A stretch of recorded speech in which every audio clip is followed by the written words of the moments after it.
again, and welcome to ManchTalk. I'm Tammy Simmons, and obviously my co-host is Carla Garrick. We're glad that you're tuning in today. Today is April 30th when we're taping, because we tape on Tuesday, which means bye-bye April. Yay! So it's spring. Sunshine's coming. I was going to say, we have to just go with, even though spring, I never go by the calendar things because it never makes sense, but it's spring. I don't think it's going to snow again. I don't think so. I did hear someone said on the rail trail yesterday that it's going to snow in the North Country. Oh, maybe in the North Country, because that's like a lot. He said, "Are you ready for the snow?" And I was like, "There's snow coming!" And he was like, "Well, just in the North Country." Yeah. And I was like, "Why do you scare me like that?" I lived on the edge and bought two flowering perennials, two small pots, to put in some pots on my deck. I didn't plant them in the pots because I want to be able to retrieve them. I'm living on the edge and leaving them outside. Yeah. It was supposed to be, I think, it's either last night or tonight. They said low of 36. That's still okay.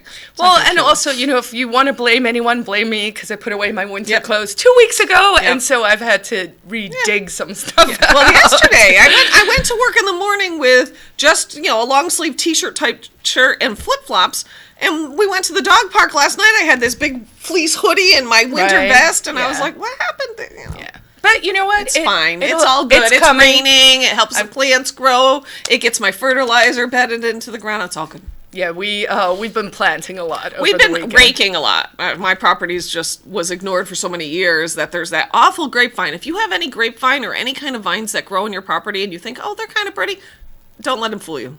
They all need to be ripped out.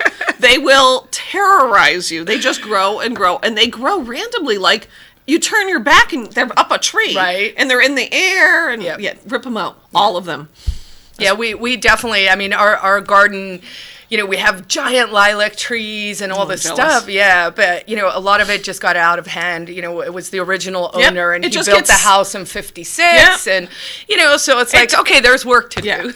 Yeah, and sometimes you just have to, it killed me to do it one year, but I did do it. I have lilacs in front of my Parker Street house, and I cut them all to, 2 feet high. And it was actually good for them because we cut a good meter or two. I'm sorry, like 4 feet, whatever that is, off the top, and it's already it's just better. Yeah. Anyways, so spring is here, which brings we were joking before the show about like what we were talking about. One of the things I do want to talk about at the beginning before we get into any other dirty, nasty conversations is there seems to be more and more people that I don't know interested in getting involved in cleaning up the city. And there was a little back and forth dispute this weekend on Facebook because last weekend there was a cleanup that Victoria Sullivan, who's running for mayor, was involved in, and they cleaned up. There's an area near the railroad building, like between Fisher Cats and Market Basket, if you cut through that property. And it was just gross. There were tires and mattresses and just mounds of trash. And Victoria and maybe a group of, 10, 15 volunteers went in on Saturday, which more power to them because that was a little overwhelming to me. But I do have a picture. If my wonderful producer, look at that. That's what it looked like before. Yeah. The building's graffitied, and that's just gross. Yeah. There's no excuse for that. I don't even know how all that trash could get there. There's no road, really. It's clearly someone's dumping there. Right. That shouldn't be. And that shouldn't happen. And the problem is that I guess it's railroad property, so the city has a good reason not to do anything about it. So then the next picture is what it looked like afterwards. They took all of that stuff and bagged it and piled it, and I guess Victoria had been in touch with the city they're going to send a truck over to pick that up. And so then that part will be clean. And by no means is it mean the whole area is clean. She said, I think they made reference that there were a bunch of tires. So this is the group that was there that day. Yay for them. I guess they also talked to the city or the railroad company. I'm not really sure. It's like B&M Railroad, I think. About getting the graffiti off the building. Because like Victoria said, they didn't want to attempt to do anything and maybe damage the building. Right. It is funny when people say something should be done with that building, and it's like, well, it's not. Every property isn't available to be done with. Right. It belongs to the railroad. You can't just do things. So that was last Saturday, and apparently they're going back. They have plans to go back again this Saturday, which will be the 4th of May. To May do the more. 4th be with May you. The 4th That's be how with you'll you. remember. May the 4th be with Gatz's Stables because it's also Kentucky Derby Day. That's right. I'll go back to that. But anyways, so they're going back. Then over the weekend, Manchester Inklink, which does a lot of great articles about a lot of good things going on in the city, posted this whole article about how there's a cleanup there on Wednesday, May 8th, which I thought was weird because cleanups during the work week seem to be, I don't know. I think they organize with an organization in the city and all this stuff. But they included pictures of the before it was clean. It just seemed like there was a disconnect, and then the conversation got kind of snarky, and people were getting really accusational towards each other, and all I kept thinking was, I guess it's a good thing if we've got people fighting over whose cleanup it is. Yeah, that sounds like a good problem to right? have. And I think it's exciting. I think as more groups do this, obviously I'm involved with the We Heart West one on the west side where we all live. And we went out. You've done a couple of them. I've got some pictures here. Here's a picture from Rock Rimmon, the group that went up and cleaned a lot of the debris at the lower end of Rock Rimmon in the park itself. Oh, no, we climbed all the way to the top of the mountain. I bet there is tons of glass to... Yeah. It's amazing the amount of glass in that park. Well, it's interesting. I was on the trail yesterday and I ran into a couple of women from the west side, and it was cool because we were just kind of talking. They were like, I've seen you somewhere. Yeah. And I was like, oh, probably from ManchTalk, right? Yeah. And she said she's a born and bred Manchkin. Yeah. And she said, we used to go to the Rock when I was a kid 30 years ago. And I don't remember any like bringing anything down. No. So she was like, there's like 50 years of glass up there. And I mean, that's what happens when kids grow up. We all know. We were all kids once. But it is at that place, and on the west side also, down along the Piscataquag, which I would love, that can be, maybe come summer. But, so that was one, and then you guys did Kelly Street last Sunday. So that's the group that cleaned up Kelly Street. I took that photo. Yay.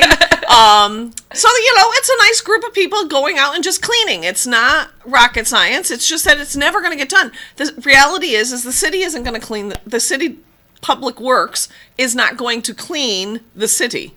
No, and honestly, I mean, it's labor intensive, right? So I don't even know that there can be an expectation. Certainly from me, I can only speak about my own motivations. But, we know about the broken window fallacy, right? Or the idea that blight, makes it so that people say, oh, it's acceptable. And then, everything kind of just goes downhill. We want the opposite of that, right? So we want to say, hey, we all care about where we live, and we care about, our property rights, and we care about our property values, and we, and we want, a lot of the people who come have little kids, and, and they want to be able to walk down. Well, that's so we're doing one, We Heart West put a event together so that I could promote it.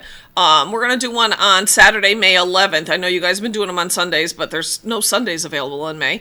We're starting at my house at 166 Varney Street, and ours, I live on Varney Street, which turns into Mass Road, and it's not terrible. Don't get me wrong. It's not like Rock Rimmon. But there's spots that I'm like, if that was cleaned up, this whole city, and a lot of traffic goes through there, and I just don't want people to have this impression that Manchester's, the armpit of New Hampshire. Right. So there's sidewalks that just, you watch them, and over the years, debris just builds up, and then there's only half the sidewalk, and we both have friends who are, wheelchair bound, and, that might be where somebody, there's a senior housing down the road, people walk with walkers and canes. It just doesn't need to be ugly. And then there's always those random stretches of the roads that you're like, I don't even know who actually owns this. And those end up filled with leaves and then trash and nips, the little alcohol nips. I don't know. I guess apparently people just drive down the road and wing them out the window. I don't know. I'm always amazed at the amount of the little nip bottles that are along the roads. I'm like, I've done a lot of crazy things as a young, stupid kid. Never bought nips and threw them out the window. Just never happened. Me neither. I don't even remember throwing beer bottles. I never could get the concept of just randomly throwing stuff out the window. I don't know. I've always just been not into littering. Right. I just don't get it. Like, it's your own environment. Why would you make it crappy? Right, I don't know. So a lot of, obviously, this discussion about where these cleanups are. I have seen numerous people in other groups, and now I try to point them to other places. The We Heart West group is easiest to point people to because there's an actual Facebook page that they can go to. But I've had like 2 or 3 people in different Manchester groups say, can somebody tell me where other cleanups are? Right. So the east side of Manchester, you better get on the ball and get your own pages. So it's good. I think it's good. And I believe in competition, so competition is good. So I would love to see it. Let's literally be like, who can clean up town better? I'm like, there's so many places. Like I said, along the Piscataqua River, there's along the bike path, there's paths that go down the river, and again, for whatever reason, people feel the need to break bottles or whatever. There's areas near parks. The Parks Department might clean up the fields themselves, but they don't necessarily do the edge. I just think God forbid we run out of places to clean. Oh, I mean, good problem to have. Yep. I look forward to that day, Yep. Well, and honestly, the trash keeps coming back. So. It does. It does. But I think as we do it, and maybe as people will feel a little bad about throwing trash out in that, because I don't know if people throw trash onto your lawn intentionally. Because they're not going to... But in those areas where people are walking and they just drop their cup because it's all gross anyways. Yeah. What's one more piece of gross? Yeah. So anyways, the cleanup that I'm promoting is on Saturday, May 11th. We're meeting at my house, 166 Varney Street at 9:30. I'll have coffee for everybody because that's what I do. And we'll see if we can't get, another street cleaned up. And then I'm sure after that there'll be another one and another one and another one. So that's it about cleanups. Thank you, Victoria, and everybody who helped there. And thank you to everybody at We Heart West. So that's the happy stuff. So actually, there's more happy stuff. Can we talk about the Laurie's List decision? I'm happy. So that was incredible news, I think, right? So for those sort of just new to this, so the Laurie's List, or as it's known, the Exculpatory Evidence Schedule, which is a mouthful, we'll just call it the EES. There was this court case, right, where the 6 big newspapers in New Hampshire and the ACLU sued to say, hey, we'd like to see this list. Unredacted of police officers or law enforcement officers with sustained findings of misconduct. Right. The AG was like, nah, we don't want to show you that. And understand that this misconduct is either have been found to not be credible as a witness, meaning they've lied about things, or they've been guilty of a crime. Like they've actually done something, like they've done something wrong. You don't just get put on the list because your boss doesn't like you. Right. And to some extent, I think they're trying to say, well, this list isn't that great, so we don't want to, make anyone look bad. And I'm like, well...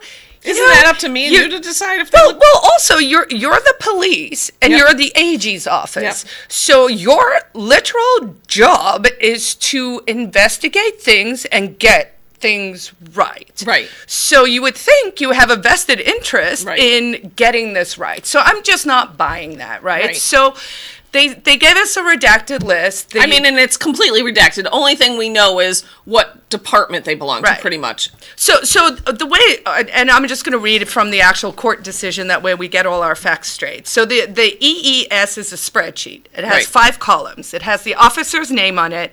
It has the department employing the officer. It has the date of the incident. It has the date of the notification, and it has the category or type of behavior that got them onto the list. So nothing personal, other than their name. Name, right? And where they might work, where they're paid for.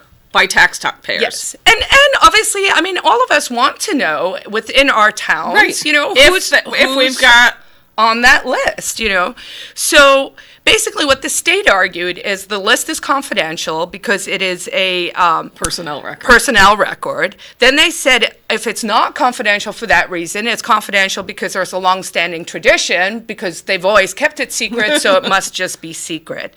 And then the other 2 arguments were that it's per se exempt from disclosure because it's only internal personnel practices.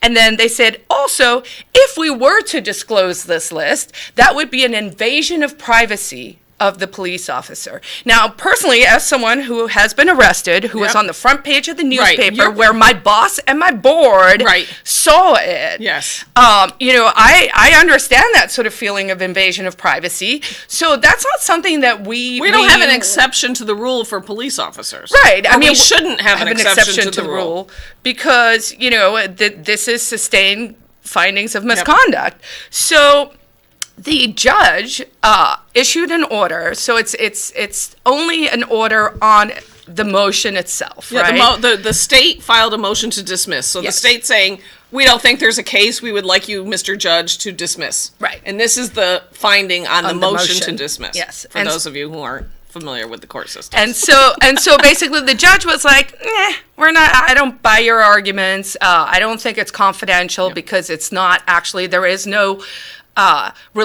employment relationship between the AG. Right, the list itself is kept by the Attorney General's office, not by the police department. And those officers work for various police departments, not for the Attorney General's office, which I thought was interesting. And I'm like, well, but that's the way the law was written, probably maybe for those reasons. Well, and also, I mean, I have to say, I was pretty shocked when I learned about the confidential carve-out for personnel records for police officers and other state employees. They get super... Because that, the New Hampshire Constitution, which we should all sort of regard as our base rule book, right? This is the rule book between our state and our citizens. And that's very clear in the sense that, we should have open and transparent and responsible and responsive government.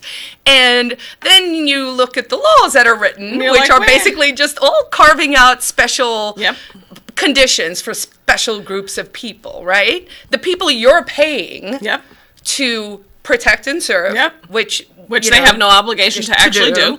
So anyway, long story short, we don't often have good news, but I think this was really a win for open and transparent government. As far as I know, the list has still not been released. It has not. The AG is still sort of sitting on it. Well, because the AG's argument now will be this case is still pending. Right.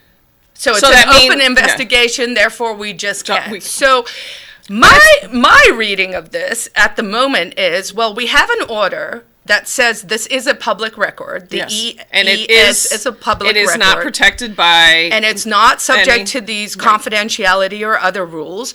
And I'm like, I think I might file a right to know this week and just be like, hey, because then someone needs to come back and say, well, you're not, because obviously I'm not a party to this litigation. Well, you are, though, because, no, you're not a party to that litigation, but I think we changed the Constitution to say that you have you have standing. Yes. I have one, yes. Exactly.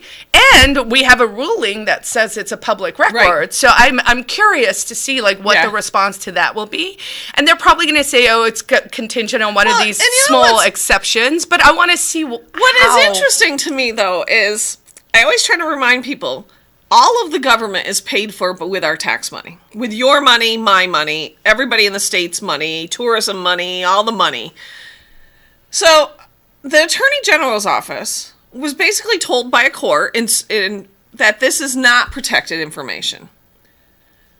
Why not just release the list? I don't understand what the big deal is. You hear it all the time. We hear it about the cameras on Elm Street. If you're not doing anything wrong, you have nothing to hide. Well, if they're not doing anything wrong, why do they need to hide it? Right. What is the problem? And we're not talking thousands of people. I think that list has 260 people. It's up to 280. Okay. It's growing. They added 6 or 12 names or something, and none of them were from Manchester. Right. But it's but I would like to know which police officers in Manchester have credibility issues. Well, and I mean, obviously there is, there is an issue because whether it's the Wall Street Journal who says truth dies in we start with sunlight and then darkness and we all know that these things are true, right? The more you hide malfeasance, the more of it you're gonna get. It's just like the trash problem. When there's a little trash, you get more trash. When there's a little bit of bad things happening, a lot of bad things happen. And so it's let's clean house. I don't think there's any sense of. Basically, it's just can we do the right thing? What is decent here? Right. If there's a list of police officers with sustained findings of misconduct, who with a straight face, unless you're actually kind of deep down evil and dark, can be you know what, you should know that. Right. I mean, let's look at Salem's department, Salem has issues. So Salem was audited. The audit report came out. Their response to that was to say, we are going to hire a PR firm from Massachusetts and pay for it with asset forfeiture money. Because we know there's going to be problems coming forward from this investigation. And I'm thinking, geez, why not just stop whatever is causing the investigation? Right. And just for those people who may not know, but asset forfeiture is one of the worst things. When I learned about this years ago, my jaw literally dropped because what it is it says, I can actually take your stuff I never have to charge you with a crime. No. I don't need any kind of conviction. No. But if you're like riding and you happen to have $2,000 in cash on you, that seems suspicious to me. So we're going to just I'm going to take your money. That is literally what asset forfeiture is. So in New Hampshire in the past like 4 or 5 years, we did a lot of reforms on that, right? So we said, hey, this is not the way we want to be doing business in our state. And I think a lot of these things are coming to light because there are more voices. Tech has made it so that we get a chance to also say, and more people are just learning about like really shady things, right?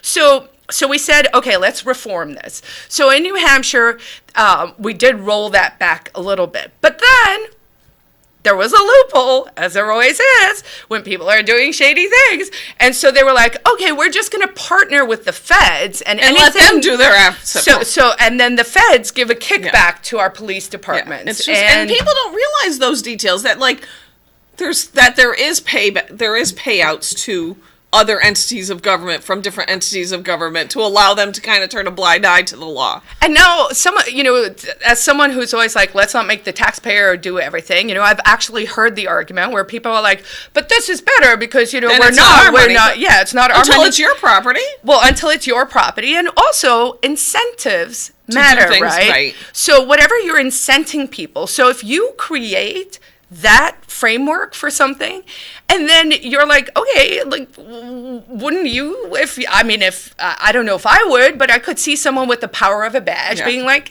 it's a pretty easy shakedown. I can take your stuff. Oh, that's a nice car. Oh, that's a nice boat. Let's go raid that guy because I saw he had a nice ATV. And if any of these examples sound strange to you, they're actually all literal examples. Let's go back to being unruly teenagers, and I really wasn't unruly, but I was a teenager just like every other teenager, and the drinking age was 18 at the time. But when I was less than 18, and you'd be in the park with your case of Heineken with your buddies, the police would pull up and they'd shoo you along and they'd take your beer. Right. And you're like, okay, well, because I was supposed to have it.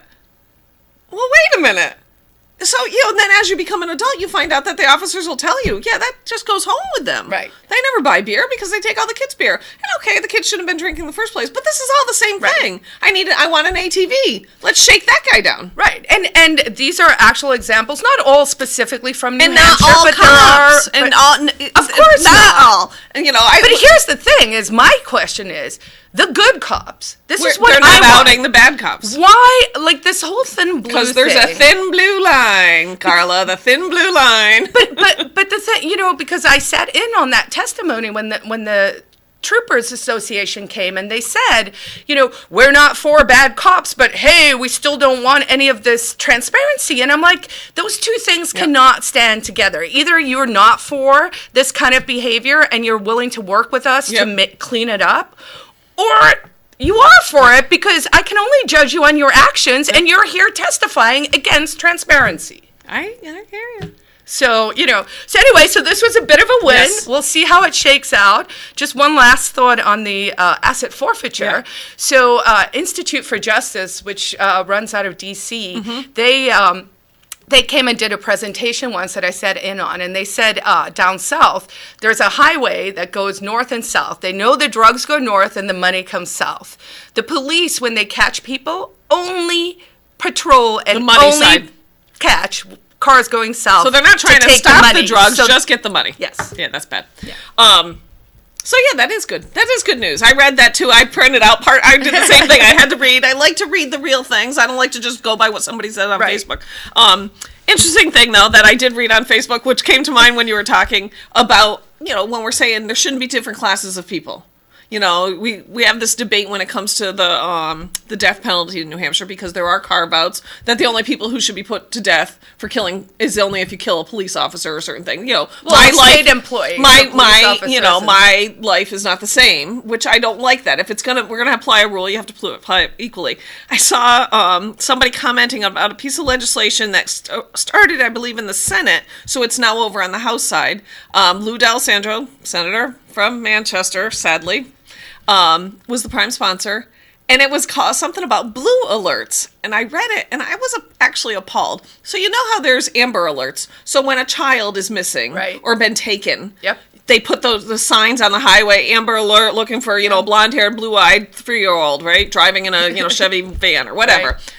There are also, I don't know if it's part of the law, but I know I've seen them in, I could have seen it on vacation or whatever. There's, I think, silver alerts, which is for elderly, because you might have somebody with dementia who's wandered off or driven off or whatever. And those are perfectly good examples of that alert system, because those are people who are vulnerable. Children can't necessarily pick themselves up and leave a situation. Right. And an elderly person whose, faculties might not all be there could be very vulnerable.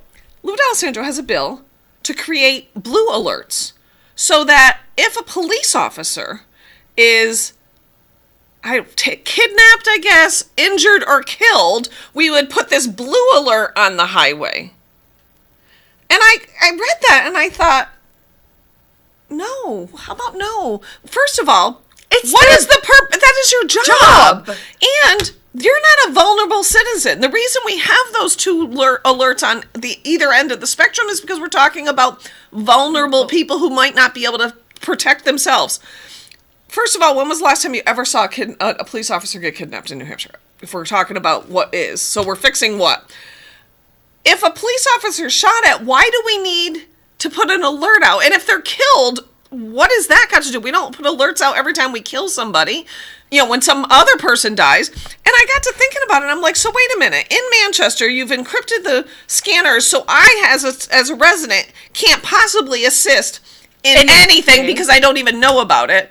But yet, if it's an act against a police officer, you'd like it broadcast on the highway so that everybody can act. This two different groups has to go away. And I think that there's this mentality. I mean, I certainly hear it a lot from the law and order types, right? Who are saying, there's this war against police, and this is not true. But I can see that they're thinking that way, and maybe we can do a show at some later stage. Maybe even get I wouldn't mind having Capano come in, or the former chief, maybe. And certainly once we get some answers on this quality in situation, we get the autopsy reports. Right. Yeah, we're in week 3 now. It's, because another week's passed. A minute. Yeah. So what's coming up? Oh, let's see. We got cleanups on Saturday, cleanups next Saturday, so you can get out there and clean up. There are lots of plant sales coming up. There are plant sales calling up. I know I'm on keto. I'm losing my voice. The one at the animal shelter is on June 2nd, and I know there's a great one in Bedford, and there's another one in Derry, so maybe next week we can talk about plants a bit. We'll do something totally cheery. That would be fun. We could have a plant person come on. Oh. Ooh. Okay, so there's things coming up. There's not much as far as activities. Manchester GOP's walking with the team in the Walk Against Hunger. That's on I believe the 18th of May. We'd love your support financially, or if you want to walk with us, you can. You can always email. The email hopefully goes to both of us. It's manchtalk@gmail.com. We also have a Facebook page, ManchTalk. If you want to rewatch this and you can't find it on the TV, we upload them weekly to YouTube, hopefully. Yep. And you can rewatch them there all the time. You can go back and watch old episodes too. That's all we've got. Anything else? That's it from me. Thanks so much for having me. Thank you for tuning in, and we'll see you again next week. Enjoy spring.